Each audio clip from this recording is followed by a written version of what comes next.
antes de nada, buenos días a todos. Muchas gracias por la invitación a Rankia. Es un placer estar aquí.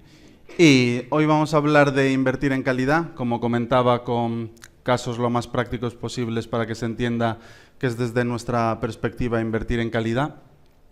Una breve introducción de lo que es Vive, la escuela de Value Investing.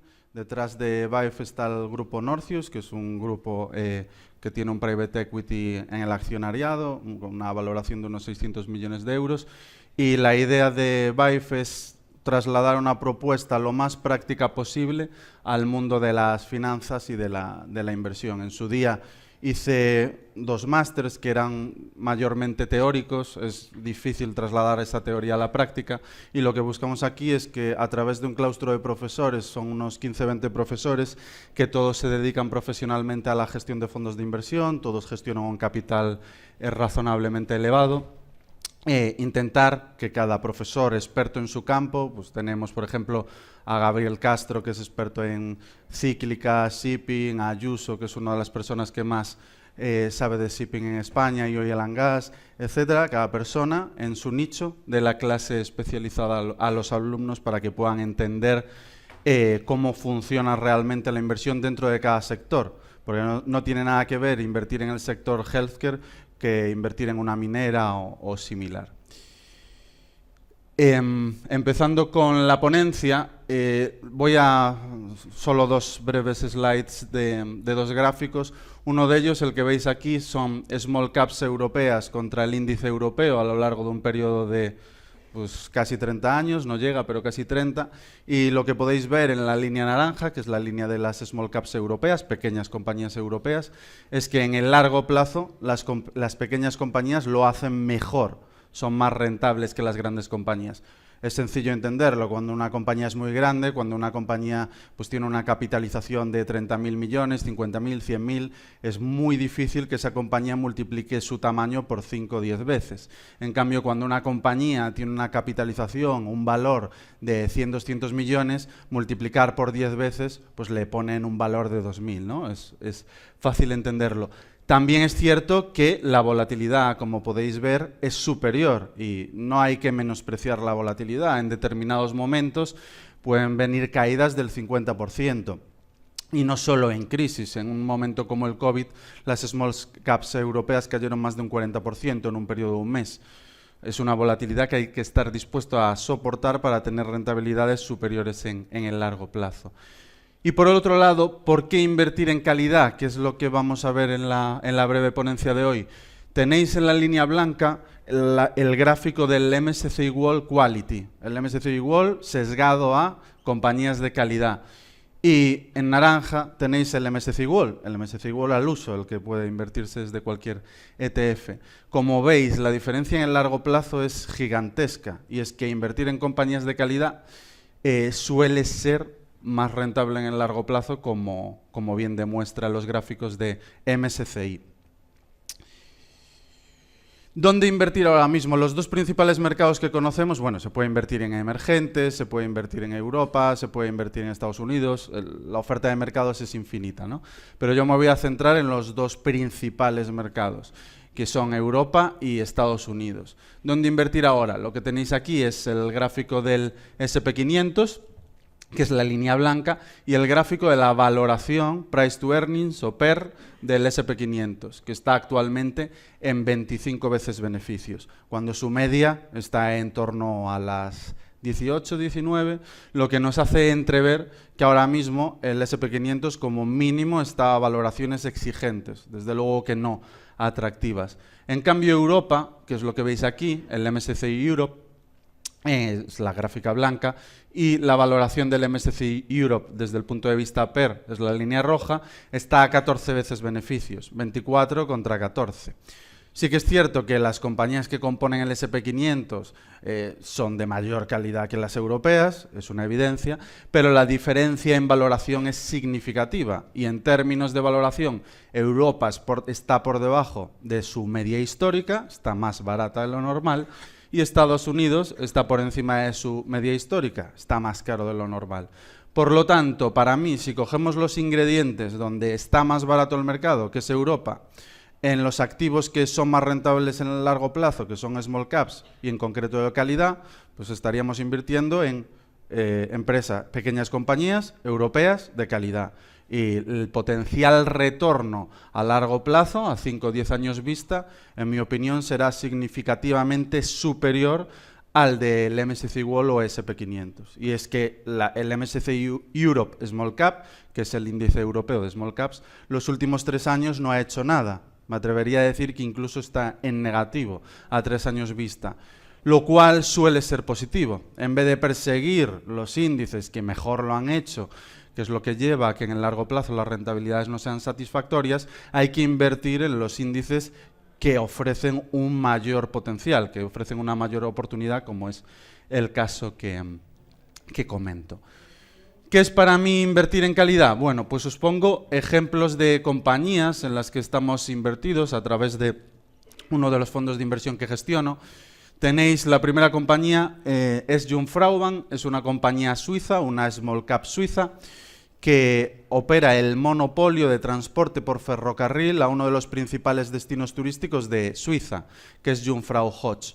La única forma de llegar a uno de los principales destinos es por tren, y la propiedad de los terrenos adyacentes, además de la concesión del mismo, es para Jungfraubank. Nadie puede competir para ello. Ello hace que invertir en esta compañía, aunque los mercados cerrasen, que es algo que siempre ha dicho Warren Buffett, cerrasen durante 10 años, no tendrías ninguna duda de que el negocio va a seguir funcionando de la misma forma dentro de 10, 20, 30 años. Una compañía que, fruto del COVID, tuvo una caída del 50% aproximadamente, porque si algo afecta a una compañía relacionada con turismo es el COVID, y que ha doblado el precio en un periodo de unos 3 años. A la derecha tenemos una compañía francesa, una compañía familiar con más de 100 años de historia, es el líder a nivel mundial en su sector, que es un sector muy pequeño, es un nicho, que es el de las barricas de vino y bourbon. ¿Por qué una compañía que se dedica a las barricas de vino, bourbon y también whisky es una compañía de calidad? Pues por lo que se llama coste de cambio. Imaginaréis que parte del aroma y del sabor que tiene el vino o el propio bourbon está íntimamente relacionado con el proceso de maduración en la barrica. Por lo tanto, cuando un vino, un bourbon, un whisky es exitoso, la probabilidad de que el cliente de TFF Group, que se llama la compañía, cambie de proveedor es altamente baja. Tiene un coste de cambio muy elevado. Y eso conlleva que lleve operando durante más de 100 años una compañía familiar de forma extraordinaria. Otra compañía de calidad, Barry Callebaut, el líder a nivel mundial en la producción de cacao, el cacao que los últimos 18 meses se ha comportado, ha tenido unas subidas superiores al Bitcoin, ha multiplicado por 5 veces aproximadamente en un periodo de 18 meses. ¿Y por qué invertir en Barry Callebaut en un momento como el actual? Porque siendo el líder, en un momento en el que el sector lo va a pasar mal por los precios del cacao que van a afectar a la demanda del cacao, al final los Nestlé de turno, Procter & Gamble, en definitiva los Kit Kat y demás chocolatines que compramos en el supermercado, están subiendo de precio, lo cual afecta a la demanda, lo cual termina afectando a las compañías del sector de Barry Callebaut.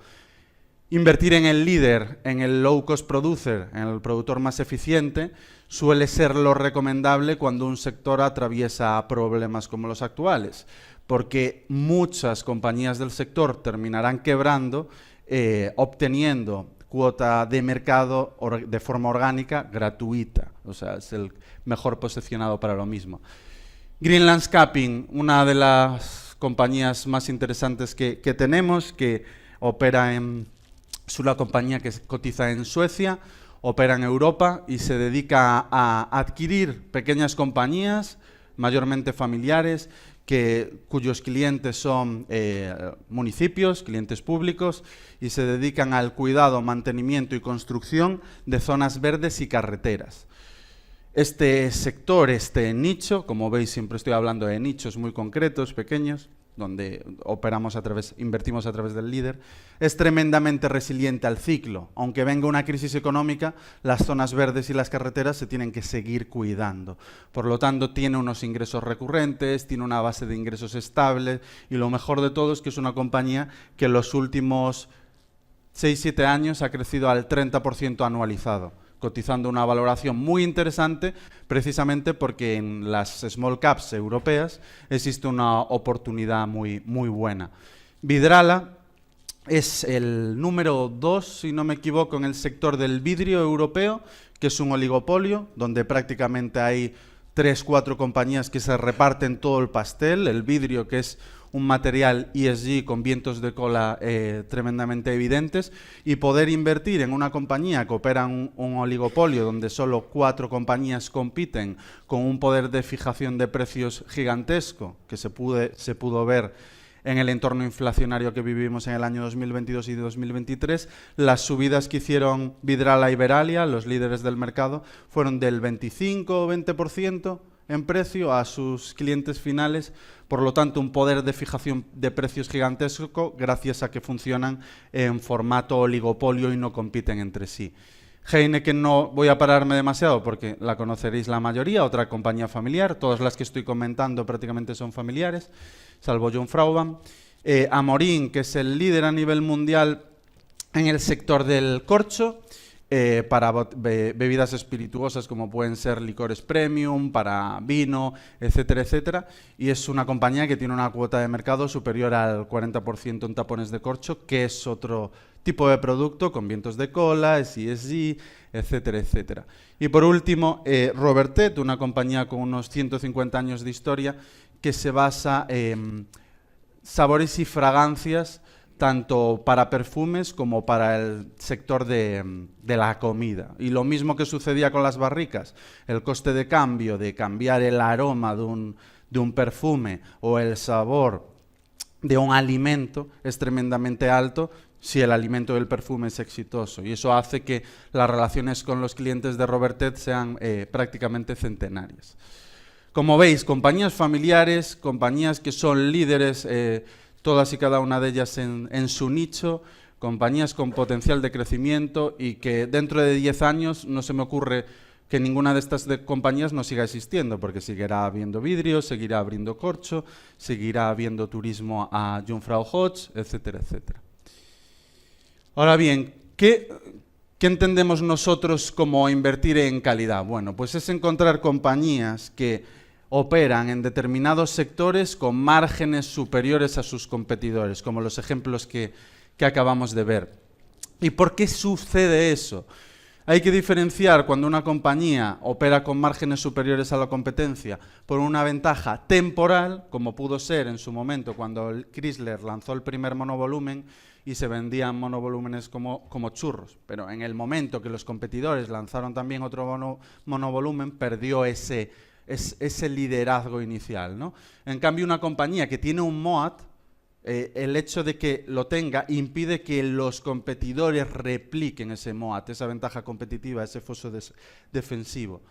¿Cuáles podríamos encontrar? Bueno, por un lado podríamos encontrar la ventaja competitiva o MOAT de activos intangibles. ¿Qué significa eso? Poder de marca como el de Apple. Pues cuando compras un iPhone, cuando compras un iPad, o cuando compras un Porsche, o cuando compras un Ferrari, es básicamente por el poder de marca que hay en nuestra mente. Es un símbolo de estatus, etcétera, etcétera. O en Hermès, o en Louis Vuitton. Los ejemplos son incontables. Hay que tener mucho cuidado con confundir poder de marca de las compañías que acabo de comentar, que es evidente que tienen una ventaja competitiva, con confundirlo con, pues, como puede ser modas pasajeras, como fue en su día la moda de la marca Abercrombie, que no es un poder de marca real. Luego, por otro lado, tenemos monopolios, que es evidente que cuando invertimos en monopolios y lo hacemos a buen precio, la posibilidad de perder dinero es muy difícil. Luego tenemos las ventajas competitivas de activos únicos, y pongo el ejemplo de Jungfraujoch, pues tener el transporte por ferrocarril, el monopolio para acceder al mismo, es un activo único. También un activo único puede ser una mina muy singular, que tiene unas características muy especiales. Costes de sustitución, pues os acabo de comentar varios, lo que se llama switching cost, el coste de sustituir el cliente la barrica o el aroma, es lo que se llama costes de sustitución. Y os pongo también el ejemplo de SAP, pues toda empresa que tenga entre su fuerza laboral la mayor parte de los empleados conocimientos de SAP, es difícil que cambien de cliente por otro, tiene un coste de cambio muy elevado, tiene que haber un incentivo muy grande para que haya ese cambio, lo cual conlleva que el churn o el porcentaje de clientes que se dan de baja anualmente en compañías como SAP tienda a cero, prácticamente nadie se da de baja, un 5% de los clientes que tienen de forma anual. Luego, por otro lado, tenemos el efecto red, que son aquellas compañías que cuantos más usuarios tiene su producto, más atractivo se vuelve. Tenemos el caso, por ejemplo, de Visa, pues cuantos más establecimientos dispongan de Visa, pues más atractivo es tener la propia Visa. Y para los establecimientos, cuantos más individuos utilicen la tarjeta, más atractivo es tenerlo en el establecimiento. Lo mismo Facebook, pues todo el mundo quiere estar en la red social que tiene un mayor número de usuarios para tener una mayor visibilidad, etcétera, etcétera. Por otro lado, las compañías que tienen ventaja en costes o escala puede estar relacionado con que su tamaño es tan grande como el caso de Amazon, que son las únicas que se pueden permitir invertir la cantidad necesaria para hacer rentable un tipo de segmento, como puede ser el segmento del cloud. ¿Quiénes son los grandes players a nivel mundial en el segmento del cloud? Microsoft, Amazon, Google, Alibaba, las empresas más grandes, porque necesitas esa escala y esa paciencia, número de años. Google es el primer trimestre que ha hecho rentable el segmento cloud, para poder hacerlo rentable, y es muy difícil para los demás competir con esa escala. Esas son las características de las compañías de calidad. Todas las que acabo de citar, que son las cualitativas, pero también es necesario las cuantitativas. Es importante cuando invertimos en compañías que esas compañías tengan capacidad para crecer, es decir, que esas compañías reinviertan la caja que generan en crecer a un elevado ROCE, a un elevado retorno del capital empleado. La conjunción de elevada tasa de reinversión con un elevado ROCE suele llevar a las compañías a hacerlo muy bien en largo plazo, y son las dos características que suele utilizar, por ejemplo, Terry Smith, que es uno de los gestores de fondos más conocidos aquí en Europa, para invertir. Y lo importante en las ventajas competitivas que acabo de mencionar y lo complicado de la inversión no está en saber que las tienen hoy, es saber si las tendrán mañana. Para ello hace falta un trabajo de investigación, de research bastante complejo. Por ejemplo, ¿quién me dice a mí que dentro de 10 años la cantidad de capital que tenemos que destinar para hacer rentable cloud sea significativamente inferior a la actual? Por lo tanto, habrá mucha más competencia en el segmento del cloud y, por lo tanto, las compañías que hoy son líderes con márgenes del 30 y pico % verán resentidos sus márgenes, perderán esa ventaja competitiva y pasarán a tener márgenes más normales, del 15-20%. Pues esto es algo que tenemos que analizar en todas las compañías en las que invertimos. Como habéis visto al principio, en todas las compañías que cité, hablaba de compañías familiares, compañías con skin in the game, que se dice, un alto porcentaje de la compañía, de acciones de la compañía, y es básicamente por lo que veis en este gráfico. Por un lado tenéis la barra de arriba, cómo lo han hecho las compañías familiares, es decir, las compañías que fueron fundadas o tienen una alta alineación de intereses, y por otro lado tenéis la amarilla abajo, como lo han hecho las compañías no familiares. Las compañías familiares en el largo plazo lo suelen hacer mucho mejor, y es básicamente porque hay una alineación de intereses. Las compañías familiares invierten pensando en el largo plazo, al igual que deberían hacerlo los inversores. En cambio, cuando tienes una compañía que es no familiar, la mayor parte de sus esfuerzos va a estar basada en lo que va a suceder en el siguiente trimestre, que es hacia donde están los análisis de los analistas, es lo que mueve los mercados, los resultados trimestrales. Por lo tanto, eso en el corto plazo puede no notarse demasiado, pero en el largo plazo sí. Esas decisiones que se toman pensando en horizontes temporales de 10 años terminan marcando la diferencia en los resultados de las compañías. Y ya entrando en los casos prácticos, ¿cómo analizaríamos nosotros una compañía de calidad? ¿Y dónde radica lo interesante del análisis? Pues os traigo una compañía que es Evolution Gaming, una compañía que cotiza en Suecia, cuyo modelo de negocio a priori, si te lo explican, piensas, no tiene gran chicha, no tiene ventajas competitivas realmente. Estamos hablando de una compañía que ofrece el servicio para las bets, para las apuestas, el gambling relacionado con blackjack, ruletas y demás, que ofrece online el tener una persona en tiempo real, en momento, en directo, lanzando la bola o echando las cartas en el blackjack. Básicamente lo que hace es montar un estudio donde le proporciona al cliente, que será pues 888, PokerStars, las casas de apuestas y demás, les proporciona ese servicio de tener un estudio con una persona operando la mesa de juego, ¿no? Esto parece algo muy sencillo de replicar, no es más que coger un estudio, contratar un croupier, entrenarlo y que trabaje. Pero realmente hay muchísimo detrás de esto, hay mucha ventaja competitiva detrás de Evolution Gaming. Por eso os traigo este caso que no es muy evidente para que entendáis dónde está la ventaja competitiva. El modelo de negocio es muy sencillo. Consumidor final es el cliente que quiere jugar al blackjack, se conecta, juega a través de una casa de apuestas, que sería el que está en el medio, operadores de juego, apuesta su dinero. Y del dinero que apuesta, un porcentaje se lo lleva a Evolution Gaming por proporcionar el estudio, por proporcionar el croupier. Algo tremendamente sencillo, pero tremendamente rentable. Tenéis ahí la evolución de ingresos y de EBITDA de Evolution Gaming y veis que ha crecido pues desde el año 2017, creo que pone 178 millones, a 1.800, en un periodo no demasiado elevado. Y fijaros que opera con márgenes EBITDA del 70%. Igual hay 15 compañías en toda Europa que tienen márgenes del 70%. Un modelo de negocio que parece tan sencillo, pues fijaros los márgenes que tiene.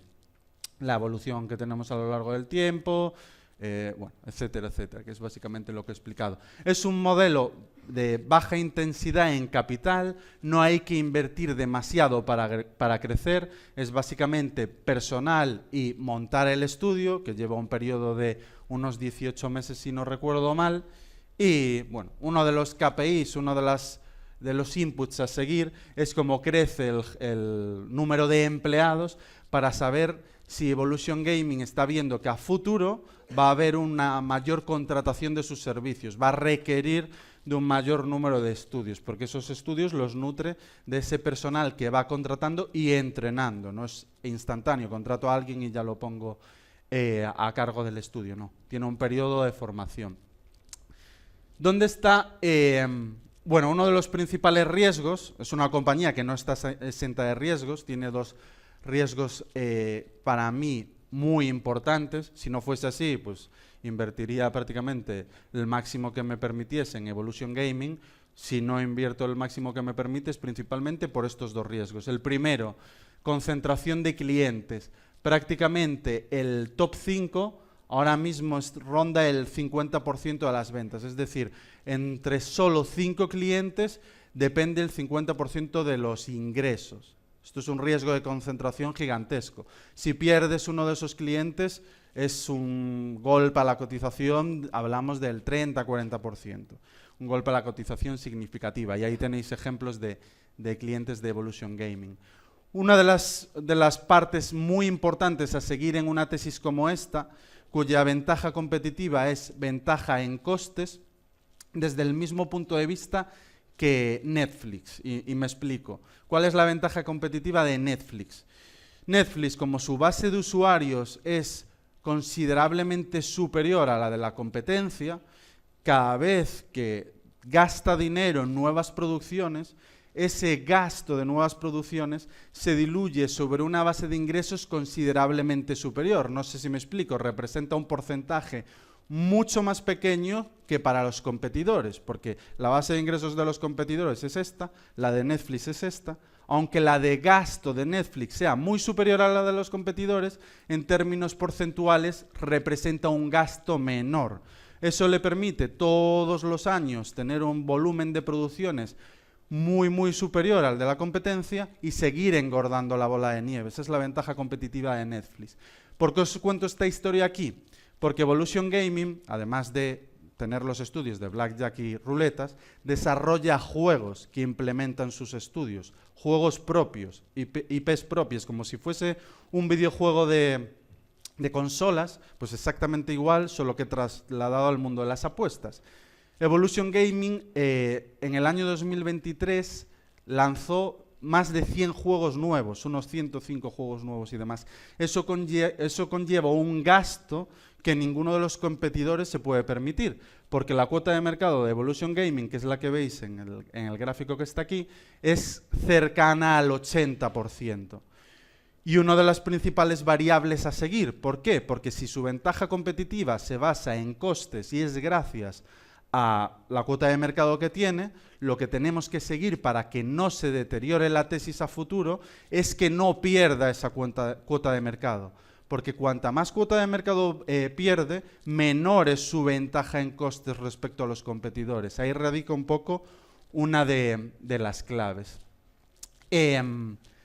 Entonces tenemos por un lado la ventaja en costes o escala similar a la de Netflix. Por otro lado tenemos switching cost o costes de cambio, porque por un lado, si eres el proveedor de juegos más grande y el que tiene la mayor oferta, y para que tu base de jugadores, imaginaros PokerStars, para que su base de jugadores pueda disfrutar de los juegos de Evolution Gaming, que son los más jugados con diferencia, tiene que tener contratado a Evolution Gaming. En el momento en que no tiene contratado a Evolution Gaming, todos los juegos que se están jugando en su sala de apuestas los pierde. Por lo tanto, el coste de cambio de despedir, de no contar a Evolution Gaming, es gigantesco. Y ello nos lleva a que desde el año 2015, que salió a bolsa, si no recuerdo mal, solo ha perdido un cliente a lo largo de todo ese periodo, y ese cliente volvió al cabo de un año, con el rabo entre las piernas, precisamente por lo que digo. Esa ventaja, que no es evidente, pero es muy importante de switching cost. Y por otro lado, el efecto red, pues al final los jugadores, la gente que apuesta y demás, prefiere jugar a los juegos más jugados. Cuantos más jugadores tenga, más atractivo les parece jugar, porque están en directo, están comentando, están etcétera, etcétera. Por lo tanto, aquí tenemos tres ventajas competitivas muy importantes que a priori, cuando cuentas el modelo de negocio de la compañía, no parecen para nada evidentes. Os comentaba lo importante de la alineación de intereses. Estos son el número de acciones y en dinero que tiene el accionariado, el management, perdón. Hay una alineación de intereses gigantesca en el caso de Evolution Gaming. Y de hecho, en la última caída que ha habido, porque esto es una acción muy volátil por los riesgos que comentaré, el propio CEO invirtió de su bolsillo una cantidad importante, unos cuantos millones. Y aquí viene una explicación, no me voy a parar porque es extensa, de una de las dudas que se tiene que plantear es por qué las propias casas de apuestas no desarrollan internamente el estudio, que es la pregunta más evidente, ¿no? Y aquí viene la explicación por parte de un usuario que es también accionista de Evolution Gaming, de que realmente es muy difícil hacer rentable una mesa de juego. Necesitas lanzar un número de bolas durante un número de tiempo, es muy difícil hacerlo rentable y es por ello que nunca ninguna de las grandes casas ha desarrollado internamente el estudio. Y de hecho, esta misma semana, Bet365, una de las principales casas de apuestas, ha contratado a Evolution Gaming, es un nuevo gran cliente para la compañía. Los riesgos son importantes, para mí considerables. Por un lado, concentración de clientes, que ya he hablado de ello. Por otro lado, que en el mundo existen áreas geográficas, países donde las apuestas están reguladas, es decir, hay una regulación detrás, como es por ejemplo España, que te delimita, hay unos impuestos, hay X cosas, y en otros mercados no están regulados. Por lo tanto, los beneficios de Evolution Gaming en los mercados no regulados, si pasan de no regulados a regulados, pueden verse reducidos por el efecto impositivo, porque sea más difícil jugar, porque una de las regulaciones puede ser el límite a la cantidad que se pueda apostar, etcétera, etcétera. Y prácticamente el 50% de sus ingresos está en mercados no regulados, lo cual es un riesgo muy importante. Y gran parte de esos mercados no regulados es China, que ya sería entrar en lo difícil que es analizar el mercado no regulado del juego chino, que la mayor parte de los pagos que se hacen son en criptomonedas, etcétera, etcétera. Como veis, los riesgos en la tesis son bastante importantes. Terminada la tesis de Evolution Gaming, solo comentar dos tesis de calidad más. Una de ellas es la que comentaba, TFF, la de las barricas, que tiene una cuota de mercado en whisky del 90%, en bourbon del 25%, habiendo hecho la primera inversión en el año 2015, lo cual dice mucho de la reputación de la compañía, y en vino del 30%, siendo uno de los mercados más fragmentados del mundo. El vino está operado por compañías familiares muy, muy pequeñitas. Y bueno, explico que al final el proceso de maduración del vino es un arte. Una compañía centenaria como esta, la reputación que tiene, le hace que sea muy fácil crecer, muy fácil mantener a los clientes, y el hecho de que sea familiar a nosotros nos hace que nos sintamos tremendamente cómodos en ellas. Frequentis, que es una compañía que también su cliente es público y a lo que se dedica, tiene varios segmentos, pero el segmento principal es al tráfico de control aéreo, es decir, las torres de control de cuando nosotros viajamos en un avión y coordinan los aterrizajes, los despegues, las rutas para que no haya ningún problema. Pues Frequentis es uno de los líderes en ese mercado, las comunicaciones entre el avión y la torre de control, teniendo pues unos ingresos recurrentes considerables, una reputación de muchísimos años. Al final es un mercado que funciona por tenders, acuden a las tenders para quedarse con el cliente unas 4 o 5 compañías de media, y Frequentis suele llevarse en torno al 50% de las tenders que obtiene. Los costes de cambio aquí imaginaréis que son gigantescos. Estamos hablando de tráfico aéreo. Cualquier fallo, cualquier problema que haya puede resultar en catastrófico. Es una compañía también que está al más del 30%, creo que en torno al 50% en manos de una de las personas más importantes del management. También hay un fondo con vocación de permanencia y, bueno, pues una compañía pequeñita, small cap europea, como comentábamos al principio. Y por último, y esta sí que es la última, Italian Sea Group, una compañía que comenté hace unos 2 años en el podcast Hablemos de Inversiones, que es una compañía que se dedica a construir barcos de más de media de más de 70 metros de eslora. Imaginaréis que construir barcos de más de 70 metros de eslora es tremendamente complicado a nivel, bueno, a todos los niveles, y que el tipo de cliente que se puede permitir un barco de más de 70 metros de eslora sería un barco que tendría un coste en torno a 200 millones y el mantenimiento en torno a 5, así que es un tipo de cliente muy resiliente a las crisis, y sobre todo por cómo funciona el modelo de Italian Sea Group, que es un modelo por hitos. El cliente va pagando el barco conforme se va construyendo, y si en algún momento el barco lleva un 50% de construcción y se deja de pagar, el cliente pierde el derecho al barco y se puede vender a otro cliente,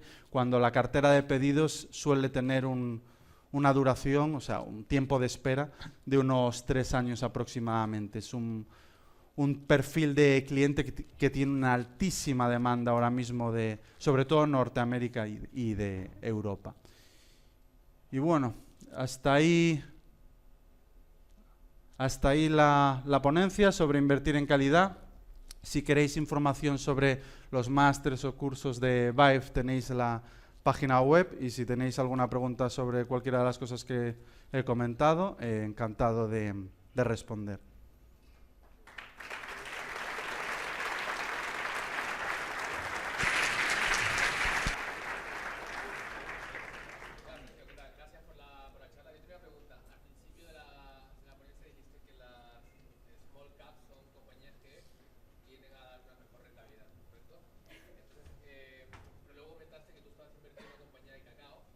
Sí.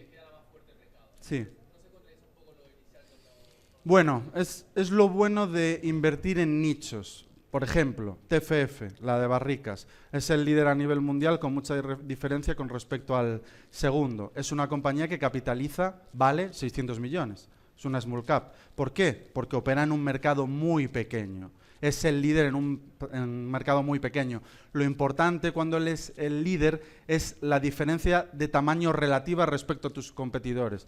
Si tú capitalizas 600 millones y tu principal competidor capitaliza 50, tienes una ventaja muy importante. No solo se trata de compañías gigantescas. Lo mismo en la compañía de corcho. Tiene una cuota de mercado del 40%. Es una compañía que vale unos 1.000 millones, es una small cap, sigue siendo pequeña, no es como las grandes. Y la compañía de cacao es una excepción. A pesar de que nosotros invertimos en small caps, es cierto que Barrica Levó es una compañía, deben de ser 15.000, 20.000 millones, no es una compañía gigante, es una compañía mediana, pero a veces, cuando se dan oportunidades, invertimos en ese tipo de compañías.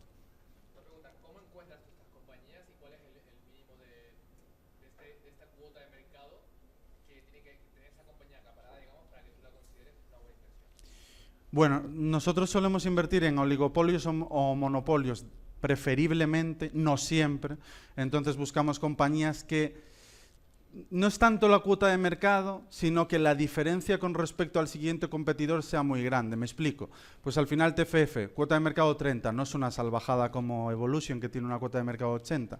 Pero es que el siguiente a TFF en el mercado del vino igual tiene un 3. Porque es un mercado tremendamente fragmentado. Entonces, lo que buscamos es eso, mercados de nicho muy fragmentados, donde tengas una posición de dominio y tengas sobre todo una situación de balance saneada, es decir, no tengas deuda, si vienen mal dadas seas el que aguante y no tenga problemas, etcétera, etcétera. Nada. Gracias, Carlos, por las ponencias. La verdad es que ha sido muy interesante conocer las distintas tesis de inversión. Y bueno, si alguien tiene alguna duda más, puede encontrar a Carlos ahí en el stand de Vive. Y bueno, un aplauso.